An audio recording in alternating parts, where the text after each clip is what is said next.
গাইবান্ধায় বার্ষিক ক্রীড়া প্রতিযোগিতা ও পুরস্কার বিতরণী অনুষ্ঠান। তথ্যচিত্রে আনোয়ার হোসেন, স্টাফ রিপোর্টার, গাইবান্ধা। গাইবান্ধা জেলা শহরের সরকারি বালিকা উচ্চ বিদ্যালয়ে বার্ষিক ক্রীড়া প্রতিযোগিতা ও পুরস্কার বিতরণী অনুষ্ঠান অনুষ্ঠিত হয়েছে। আজ বৃহস্পতিবার বেলা ১১টা থেকে দুপুর ১টা পর্যন্ত ২ ঘণ্টাব্যাপী বিদ্যালয়টির মাঠে এ অনুষ্ঠানের আয়োজন করা হয়।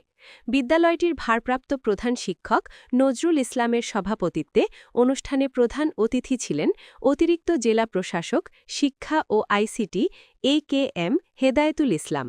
বিশেষ অতিথি ছিলেন জেলা শিক্ষা অফিসার আতাউর রহমান, সিনিয়র শিক্ষক মিনু আক্তার বানু, মেহেদুল ইসলাম প্রধান, খলিলুর রহমান, শামসুদ্দিন মণ্ডল, আবু সাইদ, সাইফুল ইসলাম সহ অনেকে।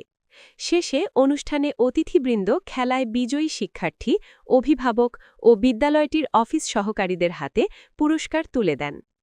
এই কারণে সুস্থ দেহ দরকার, যে সুস্থ মন যদি না পাই আমরা, তাহলে ভালোভাবে আমরা লেখাপড়া করতে পারবো না।